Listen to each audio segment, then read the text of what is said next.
Pois bem, aí nós estamos caminhando para o último tópico, que é dos crimes e infrações dentro do ECA. E eu vou trazer alguns aqui para que possamos ter conhecimento e alguns casos também que já ocorreram do nosso conhecimento.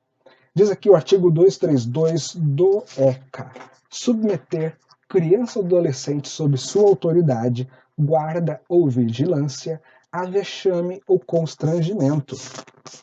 Pena: detenção de 6 meses a 2 anos.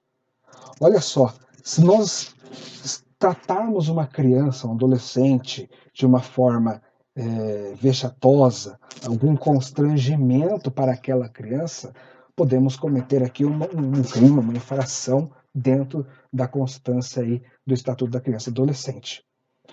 Interessante dizer e conceituar esse vexame e constrangimento, porque você note que o código não traz uma ação específica. Olha, se você fizer isto, você está objetivamente respondendo, poderá responder por um crime.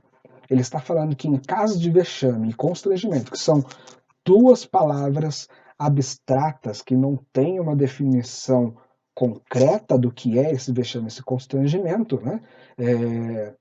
Traz aí algumas peculiaridades que nós devemos parar e refletir um pouco. O vexame e o constrangimento, ele deve ser considerado com parte na pessoa média.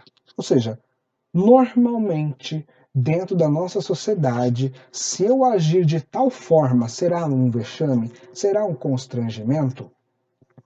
Antigamente tinha muito aquela questão do pagar o 10, né? Pagar abdominal, pagar flexão com os duradores, ainda mais, né? Aventureiros não tinha, mas os duradores já é um pouquinho maior.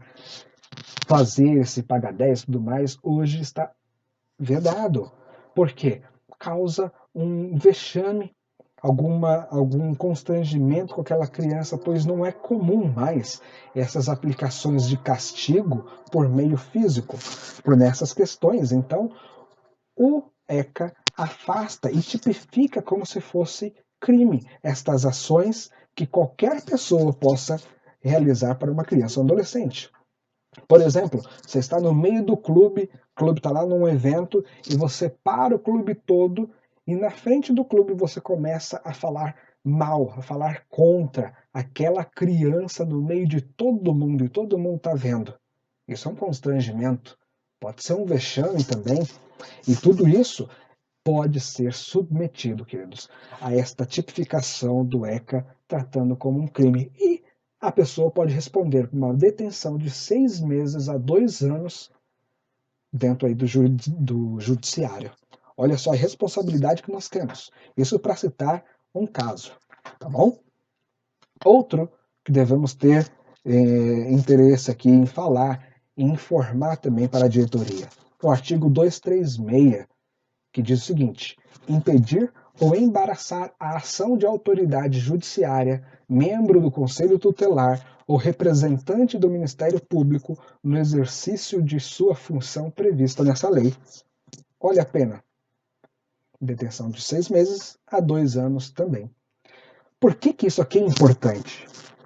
Porque isso aqui trata-se de uma intercorrência que pode acontecer, de algum fato que possa estar acontecendo no Clube dos Bradores e Aventureiros, que está violando algum direito da criança e adolescente, que está ofendendo esses direitos, e por alguma razão as pessoas podem até pensar, por exemplo, que esconder este fato, que esconder essa violação, estamos protegendo a igreja, estamos protegendo o clube, estamos protegendo até mesmo a criança.